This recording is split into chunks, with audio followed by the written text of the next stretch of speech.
For this video, I'm not going to actually have a video myself. I'm going to have an animated version of myself for this one. So hopefully you enjoy.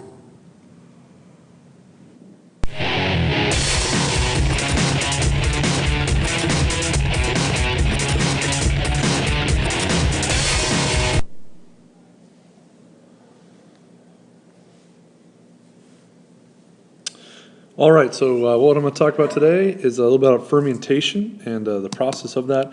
Obviously, we talked a lot about cellular respiration, its role. We're going to stick now to what happens when we're not in oxygen, how much ATP is going to be produced, and how does that go about. So we talk about actual cellular respiration. It does require O2 to produce the ATP, especially to produce the large amounts of ATP in the oxidation phosphorylation stage. The electron transport stage, remember, is just simply the buildup that's necessary for that stage to occur. Glycolysis can produce ATP without oxygen or with it. It's completely independent of oxygen being present, so it can happen in anaerobic and aerobic conditions. When there is no oxygen, though, what ends up happening is glycolysis does its thing. It's completely going to happen regardless, and then what it'll do is fermentation. So glycolysis happens in the cytoplasm, and it happens in all living things, right? And our cells do this regardless of the presence of oxygen, constantly just doing glycolysis. So what are the types of fermentation that are actually present? Fermentation basically is the glycolysis plus reactions that are going to regenerate NAD plus, and they do that by transferring electrons from the NADH to the pyruvate, okay? Or some form of derivative from the pyruvate. So, how's this going to go about? Or why do we do that? Well, the reason is that NAD plus can then eventually be used or reused, to oxidize sugars by glycolysis, which is going to get us some ATP, a net gain of 2, through a process of substrate level phosphorylation. The different types of fermentation there are, there's several types. The two that we're going to really focus in on is alcohol fermentation and lactic acid fermentation. And the basic difference is, the major difference is obviously the end product that's formed through these two processes, and what do we end up with from our original pyruvate. When we look at alcohol fermentation, the pyruvate is going to be converted into ethanol in a variety of 2 steps, and we can tell this is occurring through measuring CO2 that is given off. This is what makes, last year when you made your root beer, the process that makes beer or wine carbonated, it's due to the carbon dioxide that's being produced in the process of fermentation. Once again, it's in 2 steps, and it can happen by a lot of different organisms. Yeast, bacteria, all are capable of performing alcohol fermentation. And humans have been using this for thousands of years. I didn't end up going to it, but I was buying it. There was an opportunity at the Joslin Art where you could actually, there were scientists, this is really kind of cool, where they found residue of mead, a form of primitive beer, in a cup found in a tomb in Egypt, and they chemically broke it down and kind of went in the reverse format to formulate the ingredients and the instructions on how to make it, and then reconstituted it. And you could, through this process, at Joslin, they talked about what went on, and then you could actually sample 3,000-year-old beer. But my point is this: thousands of years, humans have been doing this process for baking, for making wine, and brewing. Okay. And once again, it's those CO2 bubbles that actually allow bread to rise. Without it, the bread would be flat. As I said, there are 2 steps in this process. You can kind of see what's going on here. Here's the 2 different things. The first one, glycolysis, notice it's happening out here in the cytosol, just along with the other ones. In this process, we're going to get the 2 ATP, the pyruvate that's produced. Since there's no oxygen, we can't enter into the mitochondria and go through that process, so you have 2 pathways. In muscles, lactic acid is going to form. In yeast and certain bacteria, ethanol will be formed. Okay. So let's kind of look at these 2 processes in more detail. The first one is just this process here of alcohol fermentation, where you're ending up in a 2-step process to produce ethanol, which is down here. And ethanol once again, is an alcohol, and you can tell alcohol because of that OH. So methanol is 1 carbon, ethanol is 2, methyl, ethyl, propyl. Propyl is 3, butyl is 4, pento, and so on. So it is an alcohol. And when you look through this process here, that glycolysis occurs, ATP, the major function or why the cell does this is to reconstitute this NAD plus that can be then used in glycolysis again.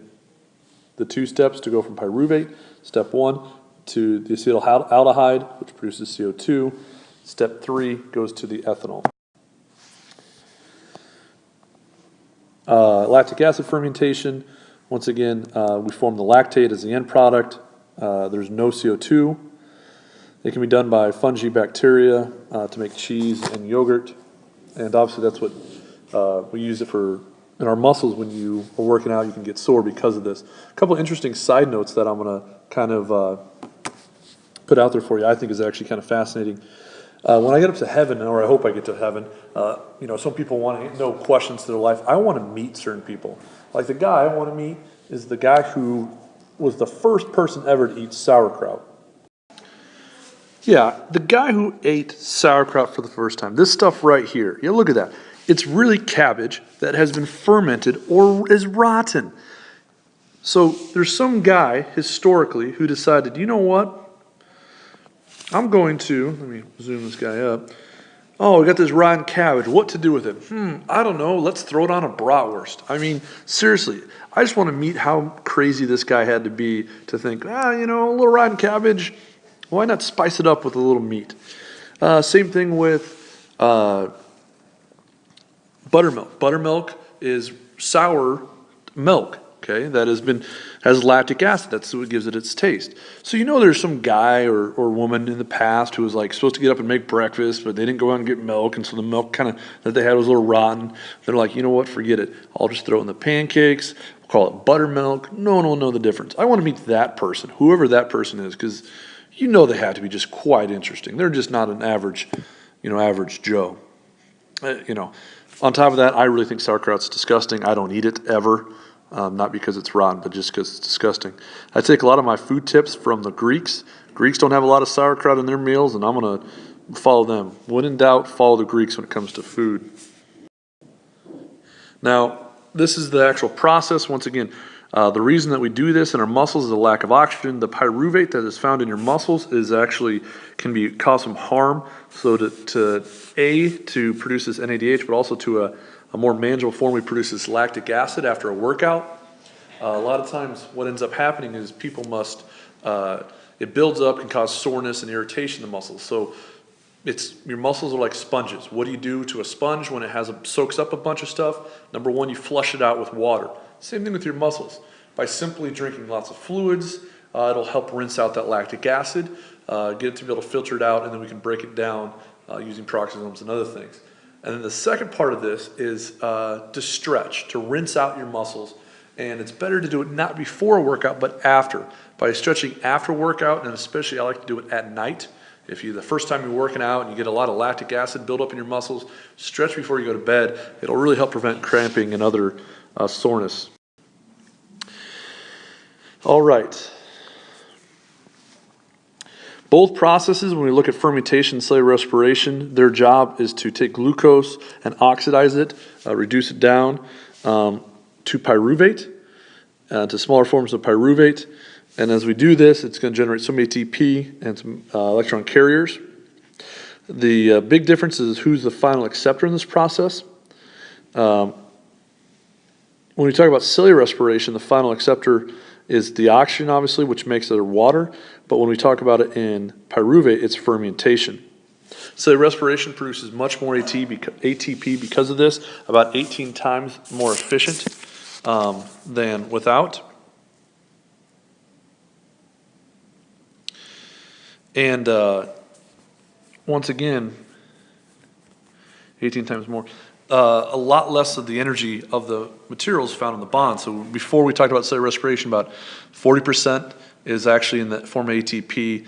Even less than that, 10% or so is left over in the ATP that's produced through either cellular respiration or lactic acid fermentation, or alcohol fermentation. All right.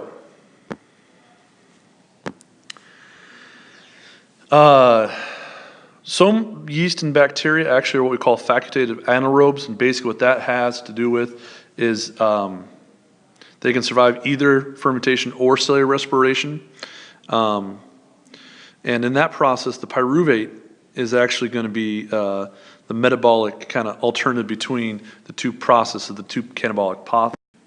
When it comes to humans, you can think of it this way, that our cells are actually kind of like facultative anaerobes. They can do either one. As a whole, we obviously can't, but our cells as individuals can kind of divide up. If you want to produce as much sugar, though, there's a problem.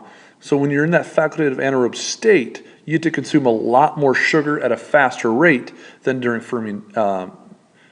faster rate, and when doing so, it can kind of catch up to you. Okay, and you can kind of see this in the next slide between the two. So here we have it in the cytosol. If oxygen is present, we'll do this. If no oxygen is present, we do that. So you got to remember, our cells are kind of like facultative anaerobes, as well as some bacteria and yeast cells. So what's the significance of this process? Well, you got to remember that number one, about 2.7 billion years ago, before that time, there wasn't a lot of oxygen present. 3.5 was the first bacteria. There wasn't probably a lot of oxygen in the atmosphere. Then by 2.7, it had saturated the oceans, had been entered into the atmosphere, and we had large quantities that are available for consuming on our planet. That original 2.7, all that oxygen could actually be a negative thing, and so you had to have some mechanisms to overcome it. A couple things that make this important is glycolysis occurs in nearly every organism. It talks about how evolutionarily important it is, talks about the value of it, okay? Because of the fact that it's widespread among all different kingdoms, all different phylums and things like that, it suggests it evolved very early in the history of life, okay? And once again, it most likely evolved prior to the oxygen being present in the atmosphere. So the first ones could only do process of glycolysis.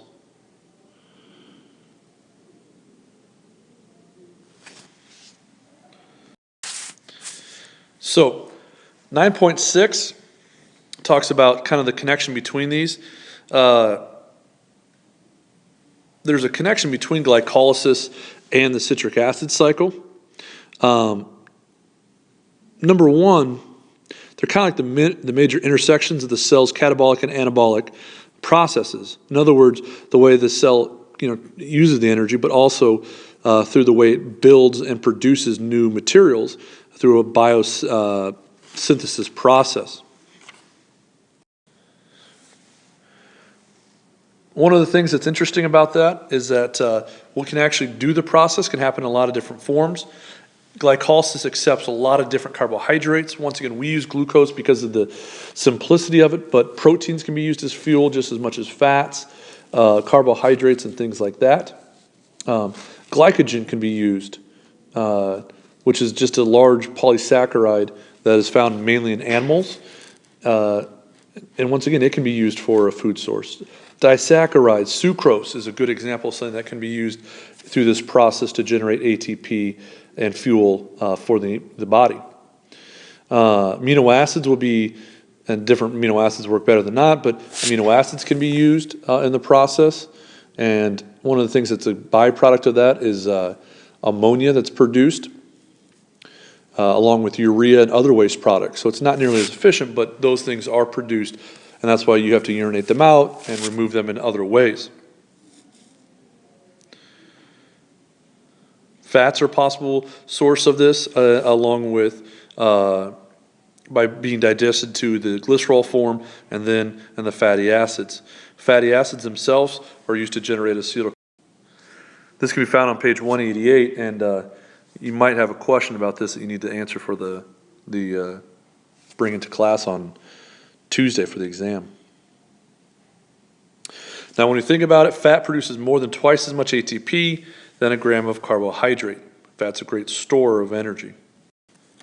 Now that seems like a good thing that fat has so much more ATP, but here's the problem. If you're trying to lose weight, it's really hard because fat is so good at storing that energy that as you're burning it, your body's getting tons of energy. It doesn't need to burn a lot of it at a given time. So you got to use a lot of energy up in order to burn fat. It's a lot easier to go through muscle and other things. People who do these starvation diets, a lot of times, they don't necessarily burn off the fat. They're burning off muscle and other things first before they actually burn off the fat.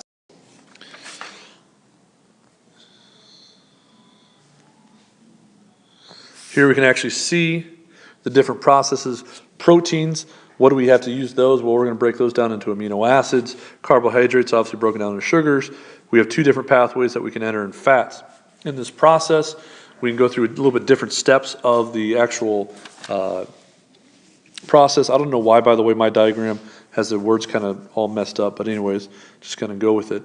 Notice byproducts, and urea is also included in this, is produced when you do protein, so some negative byproducts. In this case, the fats can actually do the acetyl-CoA and also through glycolysis and enter through the process. So depending on the proteins and things like that, we can all get energy sources from all three types of organic compounds. The biosynthesis is actually production, the energy used to build other substances. Once again, when you think about this, not everything that you take in as food is going to be digested and used as a fuel source to make ATP. You could use it to have the carbon skeleton to make other molecules and things like that. And so it's going to take those small molecules that are taken in and build up larger things. A term that you may have heard of a lot in if you take a protein shake or whatever is the essential amino acids. And what those are, these about half of the 20 possible amino acids can actually be produced through a process of modifying compounds that come from the citric acid cycle. And so therefore those must be obtained, and anytime you take a protein shake, it'll say includes these essential amino acids, okay? And so those are necessary to kind of build other organic materials, new proteins for the body and stuff like that. The molecules themselves come directly from food or from glycolysis or the citric acid cycle. We got to break them down into small units and then rebuild them up. And anytime we build something, it requires us to input energy. When it comes to fat storage, we're extremely good at storing fat. It's an evolutionary trait that we've had from our ancestors. We can blame our nomadic ancestors who would need to eat a lot of food at one time, store it for long periods of time, and then break it down as food sources became scarcer. The problem is nowadays we have plenty of food available to us, and yet we still eat the same amount of we eat a large amount of calories. Your body does not, it wants to store it, assuming that it's not always going to have that much food available to it. And so we're very efficient at storing fats, unlike a lot of other organisms. And our diets are obviously not necessarily the healthiest. Last thing you want to make sure to read about is on page 181 and 180, which basically just talks about how does this process work? How can we regulate it?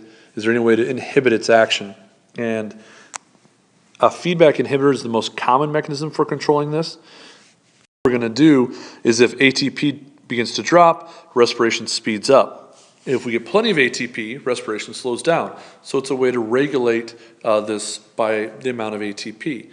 It's a feedback mechanism. The more you produce, the slower the process will be. That way you don't want to burn up all your food. As you take it in, you don't want to just produce all this ATP and then not use it and have it go to waste. So you can kind of regulate this process. This is a diagram found on page 181, kind of goes through this. Okay. What you're going to do now is in class, you are going to, Coach Eckfeld has a packet that is going to be due on Tuesday, the day of the exam at 8 a.m. Before you get your exam, you're going to get it. The exam is going to be in this room, 117. If you want to get here early to start it, you may. I'll get here about 7:50. You can start it at that time if you'd like. If you need extended time, if you're a person who has extended time, I have one person who's already I'm aware of, but anyone else, you need to let me know ASAP via email. Good luck, and I hope you enjoyed the video. and good luck on your packet. If you have questions, don't hesitate to email me, and I'll try to figure them out.